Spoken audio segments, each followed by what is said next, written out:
Hello, my name is George Almodovar. I'm speaking to you from beautiful Kissimmee here in Florida.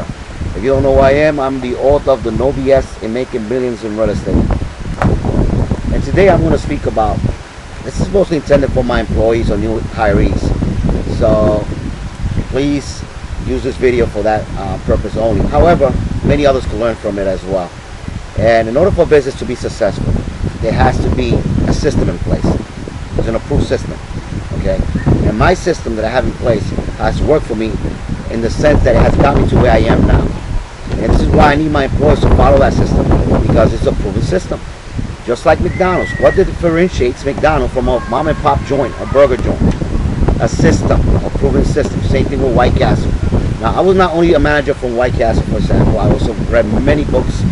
I own a few properties in real estate in New York, and the reason why I have those properties is because I know what I'm doing. I have a system in place. So please, to all my employees, and if you're going to be a new employee, understand and apply these 5 steps that I have that open the key. It's a key that opens the business success. Okay? And those keys are, and I will elaborate more later on it, which are respect, which is safety, show, courtesy, and efficiency. Each step is important, or I should say each key is important, because each key unlocks the business operations in order to be a successful business. Alright? Now, getting back to my employees. Follow my system. It's there for a reason. You have to protect your assets. If you don't protect your assets, you're not protecting mine. Therefore, I won't need you. The whole idea of me having employees is for you to save me money. Now, you save me money either by collecting the rent, you save me money by saving me money, making sure that people are not abusing my heating system, my cooling system. Okay. Now, for those who don't know, asking what is it that I do, well, I own a few properties in real estate in New York City. And I have a new niche, which is furnished rooms. I'm sure many heard of furnished rooms, but in my case, it's like a bed and breakfast type deal. And what I'm going to go over, I expect my employees to follow. All right? Why is respect important? If there's no respect from the beginning, people are not going to listen to you. They're not going to pay the rent on time. They're going to disrespect you. So you have to establish respect from the beginning. Okay? You have to prove yourself.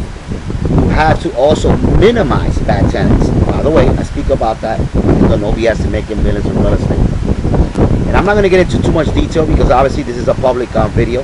But what I expect from you is to listen to me, learn from me, implement what I'm teaching you. I want no excuses from my employees. If you cannot follow these systems, then honestly, I do not need you. Okay? Now, another key that I mentioned is safety. Why is safety important? Obviously, any business to be operational or even successful has to have safety in place. For instance, let's say you have a Burger King. You own Burger King. As famous as Burger King is, if someone comes in and slips because you forgot to put the caution signs on the floor after you mopped it, and they get hurt, they're gonna sue you, and you're gonna lose a lot of money, and then eventually close the joint down. Well, my properties, the first thing I want you to do when you come into work is I want to make sure that my front is secured, that there are no garbage, no banana peels, no hazards that may harm somebody, jeopardizing their safety as well as suing me later on for the money. So you want to make sure that my place is safe, not only the outside but also in the inside. Look at the corridors, look at the kitchens, look at the aisles. There can't be no garbage, no debris there. Remove that. Okay, this is for our own safety. All right, so safety is very important. Okay, also part of safety has to do with show. See how the keys, they work together. Show. Why show? You want to be able to show a good product. If you're going to sell or rent or service or product, you have to show that it is clean, that people want it. What differentiates me from another of these rentals is the way I keep my properties clean, the way I manicure my lawn, the way I cut my flowers, the way I clean my properties, the way I keep them freshly painted. You have to look out for that. I always make sure my properties smell good, that they are properly mopped and swept. This is your responsibility. You got to show me that I need you, that you're going to make me money. But the show is important. You got to show a good product. If you don't show a good product, I start losing clients. People gonna want to rent elsewhere. This is why people pay me high rents, because they like what I show them, what I give them, and I need you to implement that. Okay? There also has to be on courtesy. All right? Because you got to be courteous to the tenants. If someone gets a complaint about something not right, address the issue right away within 24 hours. If you cannot, you contact me or contact upper management and let them know the situation so they can rectify the problem. Because you want to be courteous to your tenants. You don't want to be disrespectful. As soon as you are disrespectful to one of my tenants, they eventually going to be disrespectful for you. And then it affects me, because then they are not going to want to pay me rent. Okay, so that's very important. And it has to be efficient. Why do I be by efficient? I spend a lot of money maintaining my properties. Why? It's cheaper to maintain the property than to repair. A repair is more costly. This is why I want to make sure that from time to time you inspect my bathrooms. The caulking, is it clean? The tiles, the grout, is it clean? If not, clean it. Why?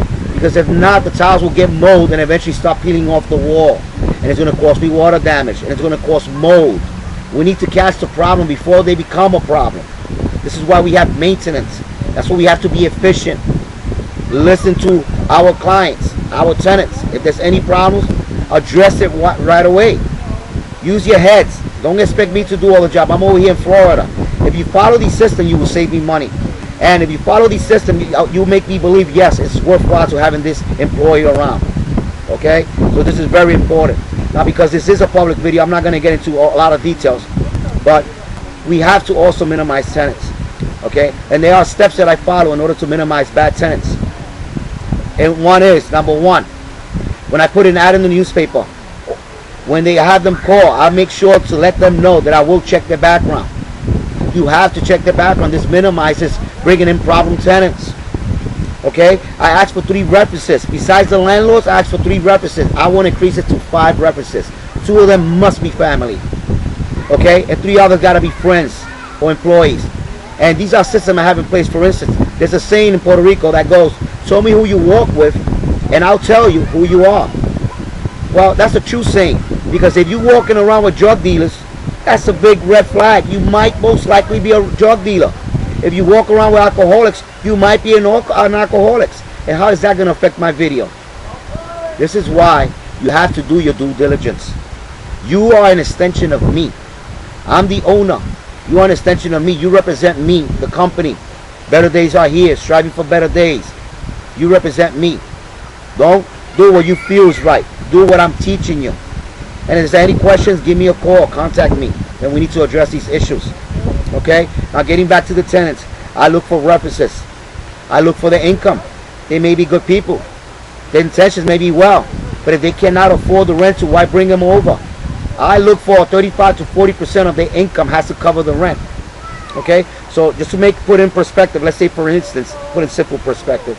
If they get paid in a month $1,000 net, I don't go by gross, I go by net income. Clean. If it's $1,000, and just to throw a number here, and the rent is $350, then they could afford the $350. Or $400, they could afford the $400. $700, they can't afford it. And you may say, how not? They're getting paid $1,000 because they need money for the cost of living. They need money to feed themselves, to buy clothes. And eventually, you know what's going to happen? They will not pay the rent. Because a birthday is going to come along where they got to get a birthday gift for a family member, a holiday, or they're going to be sick for a day or two. Now they're going to fall behind on their rent and they can't pay it. This is why you want to make sure that they get paid more than double of the rental income. Okay, excuse me, I said rental income. You want to make sure they get paid more than double of the rents so they can't afford it. You got to give them some leeway. Okay, so I check for the rental income. I make sure they work on the books. I want to see 3 recent pay stubs because people want to bring old pay stubs and they might not get paid the same way. Their hours might have been cut off.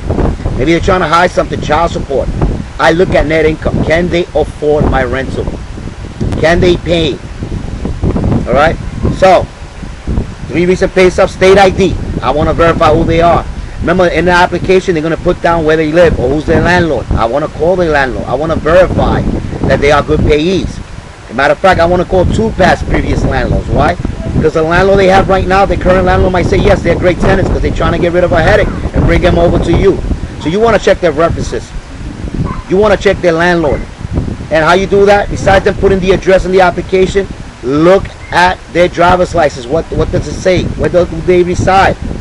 Because by you knowing that, you could Google it. You could even use their phone number and Google it and find out who's the actual landlord. So not the one that they put on the application, because the one they put on the application might be a family member or friend who's going to say, oh, he's a great tenant, and it's not their landlord. So you want to contact their landlord, you want to check their references, you want to check their income, and you want to do your due diligence, check their background. And only then can you determine if he's a good tenant for your property and for my properties. Okay, so I hope this has been a help for you guys. I thank you very much. I will add another video regarding what I look for as far as the application, what are the rules and regulations, so I can minimize the bad tenants. But if you need greater detail, order your book online right now. It's on Amazon.com, GeorgeAlmodovar.com, and you can order yourself a copy. Thank you, and have a great day. Bye-bye.